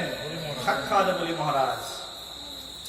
আর 100টি যজ্ঞ করে তখন তিনি সেই ইন্দ্রলোকের অতিশ্বর হওয়ার জন্য তিনি সেখানে পৌঁছে গিয়েছিলেন। এমন নয় তিনি অন্যায় ভাবে সেই ইন্দ্রলোকে গেছেন, অন্যায় ভাবে স্বর্গে গেছেন, এমনটি নয়। 100টি যজ্ঞ তিনি সম্পাদন করেছেন। সম্পাদন করে তিনি দেবরাজ ইন্দ্র হওয়ার জন্য স্বর্গে গিয়ে অ্যাটাক করেছেন। আর এমন ভাবে অ্যাটাক করেছেন, চারিদিকে সেই বলি মহারাজের সৈন্য প্রতাপ, বলি মহারাজের রুগ্ন মুক্তি দেখে মহারাজ ইন্দ্র ভয়ে ভীত হয়ে তিনি দেবগুরু বৃহস্পতির কাছে গেলেন। কার কাছে গেলেন? দেবগুরু বৃহস্পতির কাছে গেলেন। আর দেবগুরু বৃহস্পতির কাছে গিয়ে তখন সেই ইন্দ্র বলছেন, হে গুরুদেব, এখন আপনি আমাদেরকে রক্ষা করুন। আমি বুঝতে পারছি না যে কিভাবে এরা এত বড় শক্তিশালী হয়ে উঠল। কে শক্তিশালী হয়ে উঠেছে? বলি মহারাজ। তখন গুরুদেবের কাছে পৌঁছে গেছেন। কে পৌঁছে গেছেন? দেবরাজ ইন্দ্র। তখন গুরুদেব তখন বলছেন, গুরুরৈবাচ জানামি ভগবান শত্রুন্নদেয়স্য কারণম শিষ্যয়োপভৃতম তেজ ভিগুবিহি ব্রহ্ম বিধিভি। তখন দেবগুরু বৃহস্পতি বলছেন, হে ইন্দ্র, তোমার শত্রু কিভাবে শক্তিশালী হয়েছে তাহলে শোনো। তোমার শত্রু বলি মহারাজ শক্তিশালী হয়েছেন একমাত্র ব্রাহ্মণদের কারণে। ব্রাহ্মণদেরকে প্রসন্ন করেছেন বলি মহারাজ, আর ব্রাহ্মণদের শক্তিতেই আজ বলি মহারাজ শক্তি সম্পন্ন হয়েছে। কাদের শক্তিতে? সেই জন্য ব্রাহ্মণদেরকে কেউ যদি এই জগতে সন্তুষ্ট করবে, সে অনেক শক্তির অধিকারী হয়ে উঠবে। আর ব্রাহ্মণদের অভিশাপ যদি একবার কারোর উপরে পড়বে, তাহলে সে ধ্বংস হয়ে যাবে। সেই জন্য ব্রাহ্মণ বৈষ্ণবদের কি করতে নেই? কখনো রাগাতে নেই। ব্রাহ্মণ বৈষ্ণবদেরকে কখনো অপমান করতে নেই।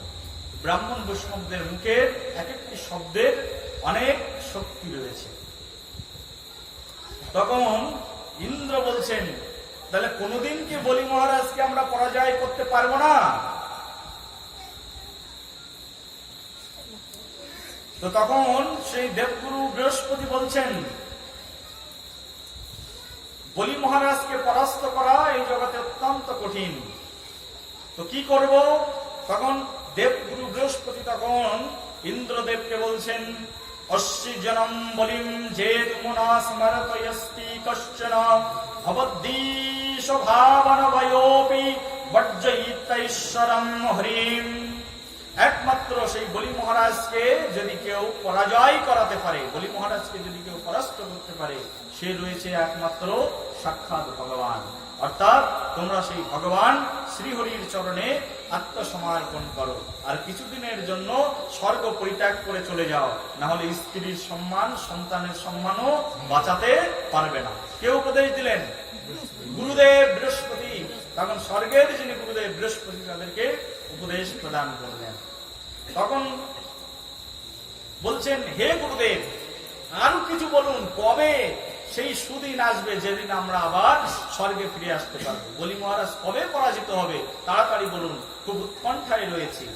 তখন গুরুদেব বলছেন, এসো বিপ্র বলয়ুদ্ধর্ক সম্প্রতি উর্জত্তি বিক্রম তেষম এব অপমানেন সনুবন্ধ বিনৌকঙ্কতি। তখন গুরুদেব বৃহস্পতি বলছেন, যিনি উঠান ইচ্ছা করলে তিনি নামাতে পারেন। ব্রাহ্মণরাই উঠিয়েছেন কাকে? বলি মহারাজকে। আর ব্রাহ্মণরাই পারেন বলি মহারাজকে পতন করাতে, অর্থাৎ নামাতে। আমরা দেখেছি কিছুদিন আগে টেলিভিশনগুলোতে, ইউটিউবের চ্যানেল খুললে, ফেসবুকে রানাঘাটের রানু মণ্ডল একদিনে রমরমিয়ে উঠে গেল। যিনি উঠিয়েছেন তিনি আবার তাকে নামিয়ে দিয়েছেন। যিনি উঠাবেন তিনি ইচ্ছা করলে কি করতে পারেন? আবার ইচ্ছা করলে তিনি নামিয়ে দিতে পারেন। তো তখন দেবগুরু বৃহস্পতি বলছেন, বলি মহারাজকে যিনি উপরে উঠিয়েছেন সিঁড়ি দিয়ে, যিনি যশস্বী করেছেন, যিনি বলি মহারাজকে সর্বতভাবে সম্পদশালী করেছেন, বলবান বানিয়েছেন, তিনি ইচ্ছা করলে বলি মহারাজকে কি করতে পারেন? নামাতে পারেন। যে কি করে সম্ভব? বলছে, বলি মহারাজ যত বড়ই মহারাজ হোক না কেন, তার শরীরের মধ্যে অসুরের রক্ত রয়েছে। যাদের শরীরের মধ্যে অসুরের রক্ত রয়েছে, সে একদিন না একদিন ক্রোধিত অবশ্যই হবে। আর ক্রোধ বসে একদিন না একদিন সে ব্রাহ্মণদের অবশ্যই অপমান করবে। আর ব্রাহ্মণদের যেদিন অপমান হবে, সেদিন বলি মহারাজকে আর পরাস্ত করতে তোমাদের আসতে হবে না। সেদিন বলি মহারাজ এমনিতেই কি হয়ে যাবে? পরাজিত হয়ে যাবে। বলে তাই গৌরে প্রেমানন্দে হরি হরি বল। কিভাবে বলি মহারাজ পরাজিত হবে? বলি মহারাজের পরাজিত হওয়ার পিছনে একটি কারণ রয়েছে। কি? যখন বলি মহারাজ ভগবান বামন দেবকে দান দিতে যাবেন, তখন বলি মহারাজের গুরুদেব শুক্রাচার্য তাকে বলবেন, তুমি দান দিও না। কিন্তু বলি মহারাজ কিন্তু শুক্রাচার্যের কথা শুনবেন না। গুরুদেব ব্রাহ্মণকে অবমাননা করবার কারণে বলি মহারাজের সত্যি সত্যি একদিন পতন হয়ে যাবে। তাই গৌরে প্রেমানন্দে হরি হরি বল। আমরা কাল থেকে সেই সব বলি মহারাজের বীর বিক্রম, সর্বভোগ এবং সেই সকল কথা আমরা কাল থেকে শ্রবণ করব। আজকে আমাদের ভাগবত কথার এখানেই বিশ্রাম। বলি মহারাজ এইভাবে যখন তিনি স্বর্গের রাজা হয়ে গেলেন, স্বর্গের দেবতারা স্বর্গচ্যুত হয়ে গেলেন, আর স্বর্গের দেবতাদের মাকে, নাম কি? অদিতি। অদিতি মাতা, তখন তিনি তার পতিদেবের কাছে গেলেন, কশ্যপ মুনির কাছে। এই সব কথা কালকে আমরা শ্রবণ করব। দেবতারা খুব রাগান্বিত হয়ে গেলেন, তারা স্বর্গ ছাড়া হয়ে গেলেন, সেই সব কথা কালকে প্রাণ ভরে আস্বাদন করা যাবে। আজকের ভাগবত কথার এখানেই বিশ্রাম। জয় জয় নিতাই গৌর